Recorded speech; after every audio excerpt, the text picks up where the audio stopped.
SV6 news కు స్వాగతం. ముందుగా హెడ్లైన్స్. కంటోన్మెంట్ నియోజకవర్గం పరిధిలోని 7వ వార్డులో ఉన్న ఆశా ఆఫీసర్స్ కాలనీ సమీపంలో ఉన్న ప్రధాన రహదారి సీసీ రోడ్డు నిర్మాణ పనులను 86 లక్షల రూపాయల ఖర్చుతో పనులను కంటోన్మెంట్ కాంగ్రెస్ ఎమ్మెల్యేగా పోటీ చేసిన వెన్నెల గద్దర్, మాజీ బోర్డు ఉపాధ్యక్షులు జయప్రకాష్, కాంగ్రెస్ సీనియర్ నాయకులు మర్రి అమరేందర్ రెడ్డి తదితరులు కలిసి ప్రారంభించారు.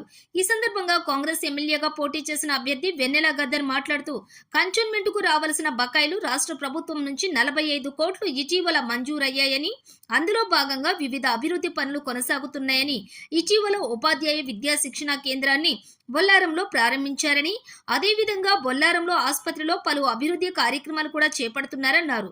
కంటోన్మెంట్ బోర్డు స్టాఫ్ కు జీతాలు కూడా సకాలంలో వస్తున్నాయని, ఇదంతా ముఖ్యమంత్రి రేవంత్ రెడ్డి చొరవ వల్లే బకాయిలు మంజూరయ్యాయని, తద్వారా అభివృద్ధి కొనసాగుతుందని ఆమె అన్నారు. కంటోన్మెంట్ మాజీ బోర్డు ఉపాధ్యక్షులు జయప్రకాష్ మాట్లాడుతూ రేవంత్ రెడ్డి గతంలో ఈ ప్రాంతంలో ఎంపీగా పనిచేయటం వల్ల కంటోన్మెంట్ పై అవగాహన ఉండి రావాల్సిన బకాయిలు ప్రభుత్వం నుండి మంజూరు చేస్తూ వివిధ అభివృద్ధి పనులకు సహకరిస్తున్నారని అందుకు కృతజ్ఞతలు తెలిపారు. మన రూలింగ్ వచ్చినాక కొన్ని కీలకమైన నిర్ణయాలు మన రేవంత్ అన్న గారు, మన వెన్నెలక్క గారు రిప్రజెంటేషన్ వల్ల ఇమీడియట్లీ ఏదైతే పెండింగ్ వర్క్స్ ఉందో, పైసలు ఏదైతే మనకు బాకీ ఉన్నదో, గతంలో మన పైసలు మనకి ఏనికి పిచ్చం అడుక్కున్నట్టు ఒక పరిస్థితి ఉండే. కానీ ఈరోజు చెప్పగానే రేవంత్ అన్నకు అంత అవగాహన ఉన్నది కాబట్టి మన కంటోన్మెంట్ మీద, because he was one of the invitees in all the board మీటింగ్స్లో. సో అతనికి ఎంపీగా ఉన్నప్పుడు అన్నీ తెలుసు అతనికి కాబట్టి ఈ చాలా వెనుకబడి ఉన్నాడు. ఒక చిన్న చూపు చూపిస్తుండే ఎవరైనా మన కంటోన్మెంట్ని. కానీ ఈరోజు ఇంత తొందరగా ఒక 100 రోజుల కన్నా ముందే ఇక అక్క తీసుకున్న నిర్ణయం, మన రిప్రజెంటేషన్స్ కానీ పొన్నం ప్రభాకర్తో పెట్టిస్తే ఇమ్మీడియట్లీ ఆ బాకీ ఏదైతే ఉన్నదో ఆల్మోస్ట్ 50 crores అది వచ్చింది. ప్లస్ బొల్లారం డైట్ కాలేజీలో ఇమ్మీడియట్లీ దాన్ని ఇనాగ్రల్ చేసారు.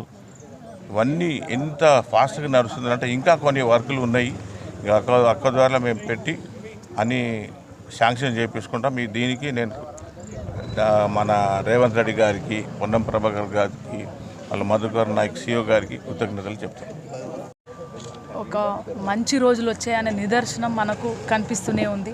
మన కాంగ్రెస్ పార్టీ వచ్చినాక స్త్రీలకు ప్రాధాన్యత కల్పిస్తూ, అన్ని వర్గాల వాళ్ళకు ప్రాధాన్యత కల్పిస్తూ, వాళ్ళ కష్టాలని ఒక్కొక్కటిగా సమస్యలని, కష్టాలని ఒక్కొక్కటిగా తీర్చుకుంటూ వస్తున్న మన కాంగ్రెస్ ప్రభుత్వం ముందుగా మనకు టీపీటీ సంబంధించిన 48 లక్షల చిల్లర, ఆల్మోస్ట్ ఆల్ 49 crores, లక్షలు కాదు సారీ 49 crores అమౌంట్ ఒక 10 రోజుల ముందే మన కాంగ్రెస్ పార్టీ ఆధ్వర్యంలో, రేవంత్ అన్న గారి ఆధ్వర్యంలో, పొన్నం ప్రభాకర్ గారు వారి ఆధ్వర్యంలో రిలీజ్ చేయడం జరిగింది. అది డెవలప్మెంటల్ కాంగ్రెస్ పార్టీ తరఫున రిలీజ్ అయిన అమౌంట్. గత 10 ఏళ్ళుగా రిలీజ్ కాని అమౌంట్ మన కాంగ్రెస్ పార్టీ ఆధ్వర్యంలో రిలీజ్ అయింది. ఆ అమౌంట్ కంటోన్మెంట్ డెవలప్మెంట్కి ఉపయోగిస్తారు. ఆ అమౌంట్ ఎస్సీబీలో పనిచేస్తున్న ఎంప్లాయీస్కి శాలరీస్గా వస్తుంది. అది రెండోది, మనకు మొన్న చూసుకుంటే పొన్నం ప్రభాకర్ గారు వచ్చి డైట్ కాలేజ్ బొల్లారంలో కాలేజ్ ఇనాగ్రల్ చేశారు, అడ్మినిస్ట్రేటివ్ బ్లాక్. అట్లాగే మన ధోబీఘాట్లో 2 machines, laundry machines unit start చేయడం జరిగింది. ఈరోజు మంచి ఇంకొక మెసేజ్ ఏంటంటే, గత 15 yearsగా శాంక్షన్ కాని రోడ్డు ఎక్కడి నుంచి అంటే అమ్ముగూడ నుంచి ఆర్కేపురం, అమ్ముగూడ రైల్వే స్టేషన్ నుంచి ఆర్కేపురం, అట్లాగే రాబర్ట్సన్ వారికి 15 yearsగా శాంక్షన్ కాని రోడ్డు మన రేవంత్ అన్న గారి ఆధ్వర్యంలో, పొన్నం ప్రభాకర్ గారు తీసుకున్న ఇనిషియేషన్ వల్ల మేము పెంచిన రిప్రజెంటేషన్ యాక్సెప్ట్ చేస్తూ అది రోడ్ శాంక్షన్ అయ్యింది. ఆ road sanction amount approximate amount 86 lakhsగా